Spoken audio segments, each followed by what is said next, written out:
derrame pleural.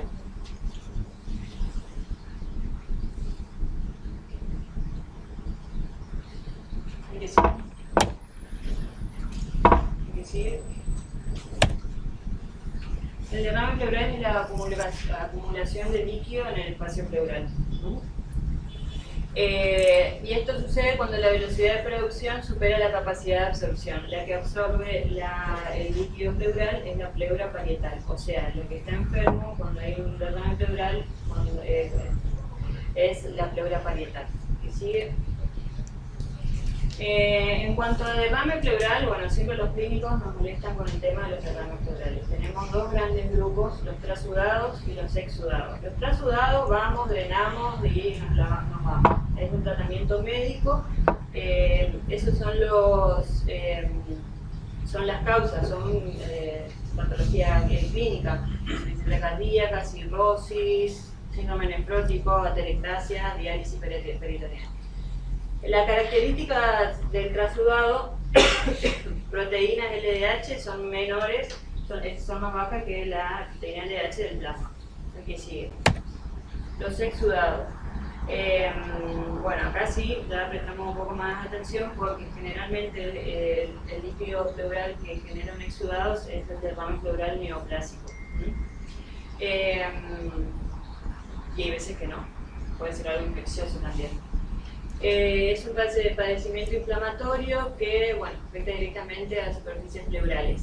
La característica de este líquido es que las proteínas y LDH son mayores que las proteínas y LDH del plasma. El que sigue. Las causas son neoplásicas, sobre todo, bueno, mesotelioma, metástasis de cáncer de mama, linfoma, metástasis de cáncer del pulmón, infecciosas y otras importantes, las traumáticas, hemotórax y litotórax. ¿Y qué sigue? La presentación clínica también varía del tipo de patología que tenga el paciente, pero generalmente es el dolor pleurítico y la disnea. ¿Y qué sigue? En cuanto a los métodos diagnósticos, los no invasivos, tenemos la radiografía del tórax. Un derrame pleural que tiene 200-300 mililitros casi no se ve, muy poquito, pero bueno, los senos postclínicos ya están velados. Un derrame pleural moderado es 1 litro y el masivo es más de 1 litro. También tenemos como método diagnóstico la ecopleura y la tomografía.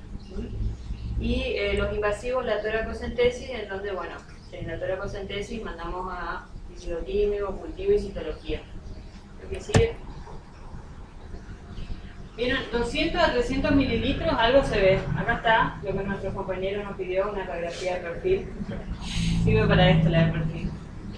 Para ver cada vez que está velado el seno postesplénico posterior. El signo del menisco. El que sigue. La radiografía anterior, que en ese derrame chiquitito, nosotros no vamos a poner una aguja ahí, salvo que se lo damos con guía ecográfica, si no, no, es muy chiquito. 500 a 1500, bueno, ya se ve, esto es muy importante para que vean esta línea de Damasio. Esto es un derrame pleural, porque hay veces que ven que esta línea está al revés. Eso no es un derrame pleural, o puede ser un derrame pleural que está lobulado. La conducta terapéutica es diferente. ¿Y qué sigue?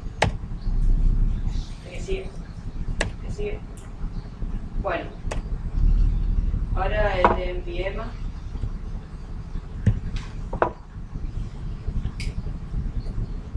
¿Alguien tiene alguna pregunta para hacerme? Lo que vimos anteriormente, neumotórax, derrame pleural. Cuando tiene el segundo episodio, generalmente lo pone el cirujano general el drenaje pleural, y si lo operamos. Una vez se puede operar en la misma internación, depende del lugar donde estés. O ponen el drenaje, expande el pulmón, se va a la casa y lo mandan al cirujano torácico. Pero sí se opera porque tiene alta chance de que repitan y vuelve. Intercurre con el neumotórax. Además, el paciente cuando va a la guardia te dice el paciente, me parece que con un neumotórax. Porque son pacientes muy sufridos, sinceramente, y te vienen y te dicen, estoy otra vez con el neumotórax. Así que sí, una indicación de videotoracoscopía. ¿Alguna otra pregunta? Sí, el neumotórax, por más mínimo que sea, pero traumático, se drena. Todo depende de dónde estés y de cómo vas a seguir al paciente. Si vos estás en una institución en donde tenés cirugía torácica y tenés control a las 12 horas de ese paciente, no ponés un drenaje pleural, si es chiquito. Porque al día siguiente lo controlan tus colegas, le hacen una radiografía y ahí ves si expande el pulmón o no. Si estás solo, en un lugar inhóspito, tenés dudas de que el paciente tenga un buen seguimiento, le pones el drenaje pleural. Porque vos tenés que asegurarte de que ese pulmón no se colapse. Te asegurás viéndolo al día siguiente, eso es asegurarse, si no, le pones el drenaje. Si ustedes tienen un paciente que se traslada en ambulancia y es un politrauma y tiene fracturas costales y un neumotórax chico, y vos no lo acompañás al paciente, obviamente ahí ponen un drenaje pleural. ¿Por qué? Porque no sabés qué le va a pasar a ese paciente en el traslado. Todo depende de en qué institución estés y la disponibilidad de métodos diagnósticos que tengas. ¿Vos de dónde estás? Estás en el supermercado. Y ahí tienen cirujanos torácicos. Ahí yo haría eso. ¿Otra preguntita? ¿Seguimos? ¿Terminamos? Con el paciente intubado, ¿no? El paciente que está con el respirador se pone el drenaje pleural porque bueno, tiene riesgo de barotrauma, así que ahí ponemos drenaje pleural. Si está intubado, drenaje pleural porque es casi cantado de que va a ser un neumotórax por el barotrauma. Ahí sí. Y al momento de sacar el tubo, Nosotros siempre lo sacamos. Nosotros sacamos los drenajes pleurales que de los pacientes intubados. Hay algunos que están 20 días con el respirador y no podemos estar con 20 días con el drenaje. Se lo sacamos, pero bueno, sabemos que acá siempre al teléfono está alguno de nosotros. Todo depende, o sea, nunca tienen que dejar al paciente solo. Esa es la primera premisa de todo, pero es así. ¿No? Si no dejan al paciente solo, ustedes pueden tomar la conducta que ustedes crean que es correcta. Pero si ustedes dicen, bueno, no le voy a poner un drenaje pleural, tengo una motora y me olvidé del paciente, eso no está bien. Eso no está bien porque no sabes si el neumotórax progresó, si es un hipertensivo y se murió. Tiene que estar encima del paciente todo el tiempo. ¿Otra pregunta? Tenemos tiempo, ¿eh? Voy volando. ¿Seguimos? ¿Hasta acá me entienden? ¿Entendieron todo? Empiema pleural, otra patología muy frecuente. La que sigue. El empiema es la acumulación en la cavidad pleural de líquido purulento o un líquido turbio, claro, con predominio de polimorfos nucleares y con gérmenes. En realidad, el empiema es eso, líquido en la cavidad pleural con gérmenes es el empiema. Si tiene pus, bueno, es mucho más fácil, es un empiema, pero si tenemos un líquido pleural con crecimiento de germen, es empiema, por más citrino que sea, por más benigno que sea, es un empiema. ¿Qué sigue?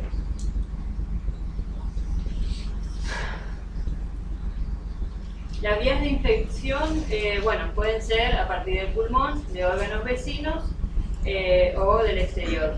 A partir del pulmón es fácil la neumonía. Órganos vecinos, generalmente hay muchas veces que, por ejemplo, en patologías vesiculares, en postoperatorio de vesícula, genera empiema o colecciones subdiafragmáticas también. Y del exterior el traumatismo torácico. Y la vía indirecta por vía hemática o linfática. Las fases evolutivas. Esto tienen que saber, es teórico. Lamentablemente es lo que es pregunta examen. Fases evolutivas. La fase exudativa. En el espacio pleural, que está ocupado bueno, por un líquido con baja celularidad, baja LDH, escasos polimorfos nucleares, glucosa y pH normal.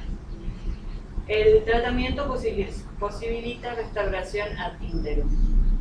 Eso que puse ahí de las características del líquido es porque, bueno, ustedes van a hacer la toracocentesis, van a mandar eso físico-químico y va a estar informado de esto, el pH, la glucosa y el LDH. Que sigue, esa es la fase exudativa. Si dejamos que el paciente siga su evolución y no intervenimos, evoluciona a la fase de fibrino purulenta o de transición. El líquido se torna más turbio, aumenta los polimorfos nucleares, hay bacterias, fibrinas, aumenta el LDH, baja la glucosa y el pH, porque los gérmenes empiezan a comerse la glucosa y hay depósitos de fibrina híbridas. Eso es terrible para el pulmón. El que sigue.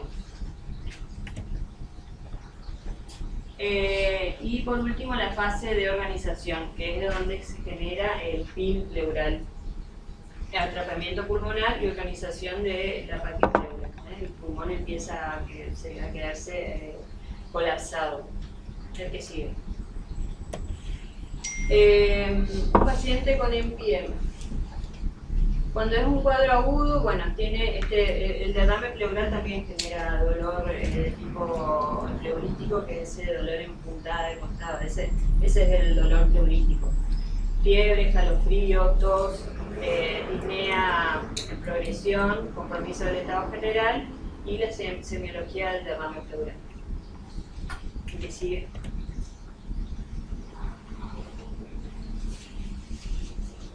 Un cuadro crónico, el paciente, bueno, es un paciente más comprometido, en donde tenemos, bueno, esta semiología del derrame pleural, anemia, astenia, hipoproteinemia, acropatía, paciente parece un paciente oncológico, porque está raquítico, sobre todo en la tuberculosis. ¿Sí?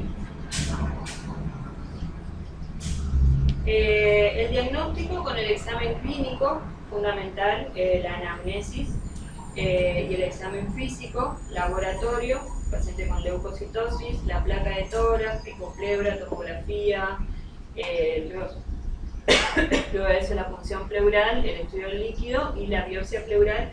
La biopsia pleural se da sobre todo en la tuberculosis, en donde un paciente sigue con derrame pleural, sigue con mal estado general y no tenemos ni crecimiento de gérmenes, no tiene buena respuesta al tratamiento antibiótico. Entonces, los infectólogos necesitan esta biopsia para ver si tiene el germen de la tuberculosis. Generalmente para eso la biopsia de pleura. ¿Qué sigue? El líquido pleural es lo que van a encontrar en el físico-químico, que son las proteínas mayor de 3 gramos, LDH mayor de 1000, pH menor de 7, glucosa menor de 40. El que sigue. El tratamiento. Esas fases evolutivas tienen diferentes tipos de tratamientos, no son todos los tratamientos, no es siempre el mismo. No, un paciente que viene con empiema, no es solamente poner un drenaje pleural. Tenemos el empiema agudo y el crónico. ¿Que sigue?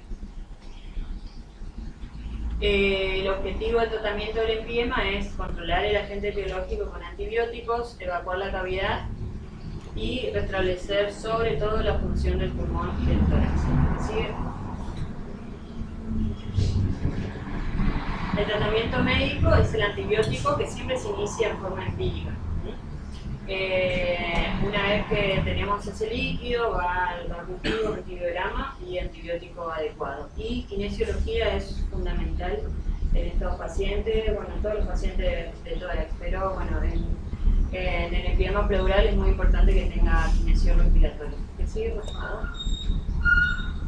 En la fase aguda, el drenaje pleural, ¿se acuerdan que ese líquido es un líquido bastante benigno, no hay adherencia dentro de la cavidad torácica? Entonces con un drenaje pleural se evacúa todo ese líquido y el antibiótico complementa el tratamiento. que sigue. En la fase de organización, si son en los días después de la segunda o tercera semana, se puede hacer una videotoracoscopía, una decorticación por videotoracoscopía, en donde lo que se hace es liberar el pulmón. El film pleural que se forma es una capa muy finita que se puede sacar con la Fester muy fácilmente. Eso es la decorticación, en donde se libera el pulmón en la cara mediastinal, vertebral y diafragmática y en la cisura. Eso no se tiene que olvidar porque si el paciente tiene una mala evolución y hace una tomografía y hay líquido en la cisura, se va a tener que operar de nuevo porque hay líquido infectado, no queda otra.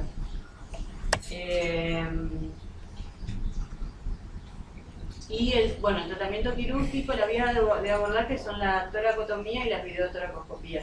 Esto también depende del ámbito de salud donde estén, porque en el ámbito privado generalmente las infecciones pulmonares se detectan rápidamente, a la semana ya están tomando cirujano torácico. Hay cirujano torácico, y se puede hacer una decorticación por videotoracoscopía. En otros ámbitos ya el paciente viene con un cuadro infeccioso más con mucho tiempo de evolución y se tiene que hacer una toracotomía. ¿Qué sigue? Esto es un derrame, es un empiema que parece fácil. Parece que con un drenaje pleural se lo puede evacuar. ¿El que sigue? Acá lo que les quiero mostrar es, esta tomografía en donde, este es un derrame pleural loculado. Esa es otra indicación de videotoracoscopía. En un derrame pleural loculado no se soluciona la patología con un drenaje pleural. Lo que tienen que ver en el derrame pleural loculado es que se forman estos pequeños, acá el pulmón está pegado a la pared.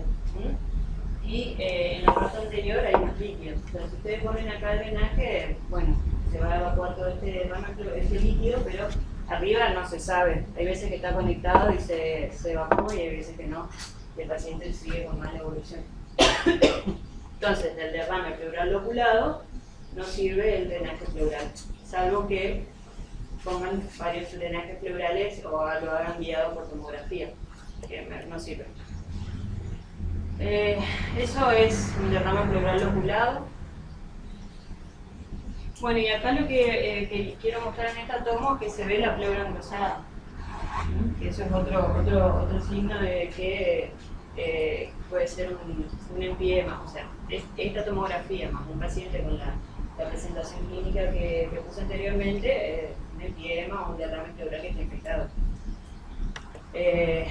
¿Vieron? Y acá está. Esto es un derrame pleural loculado. Vieron que la línea no tiene la línea de amación, sino que tiene acá un nivel hidroaéreo aparentemente y la línea de amación no está. Es un derrame pleural loculado. Y en la última instancia, que es lo que nadie quiere llegar, es la ventana pleurocutánea, que es cuando tenemos un empiema en la última fase, que es la fase de organización, donde ya el pulmón está colapsado y tiene una gruesa capa de fibrina, que si ustedes, no sé si habrán visto alguna vez, pero es sumamente, debe medir, hay veces que mide 1 centímetro de grueso, y el pulmón ya no se expande.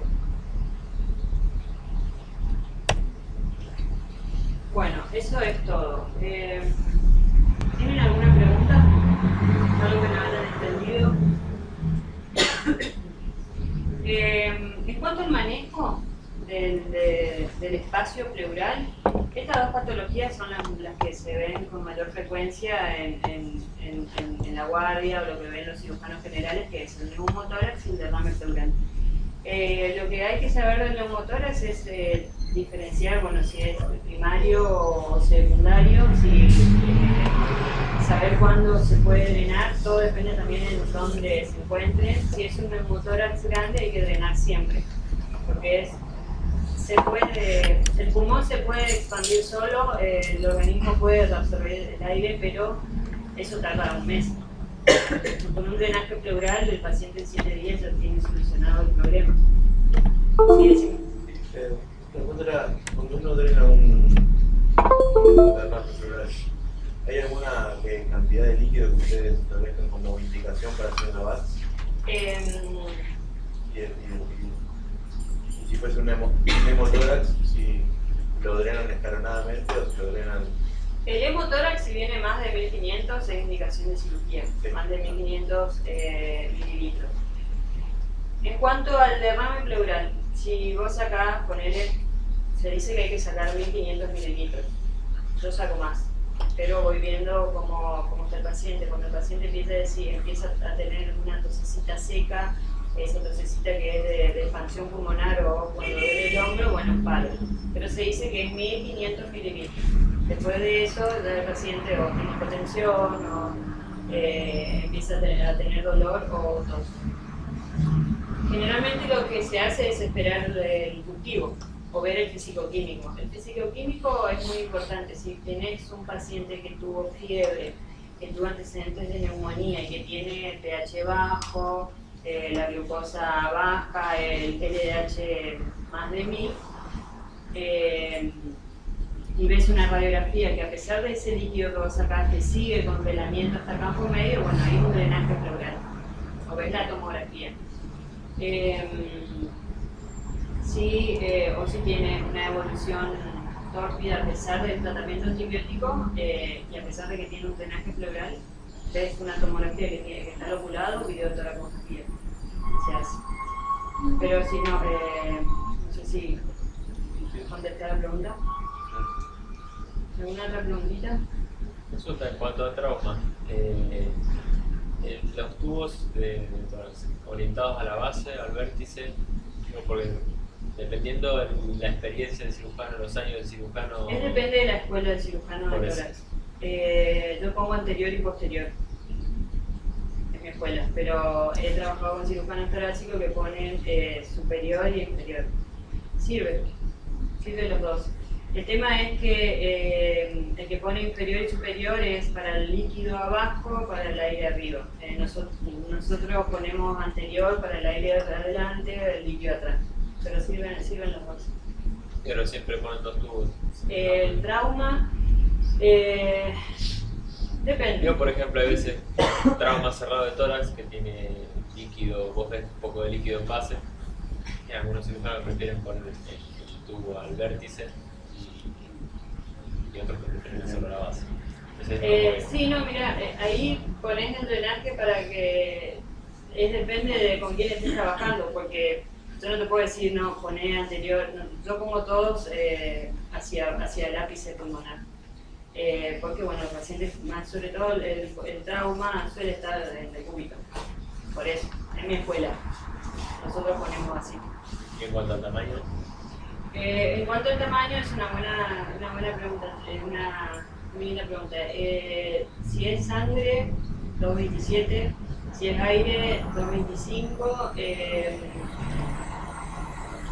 depende. Si es aire, siempre pongo 2,25. Y si estás en una institución privada, ahí tenés de todo, tenés un abanico de drenajes pleurales y pones, por ejemplo, un 20 French, porque es aire finito. Sí. Y lo de la válvula de Hemrich, eso es buenísimo, pero no hay en todos lados, no sale muy caro y el paciente se va a su casa.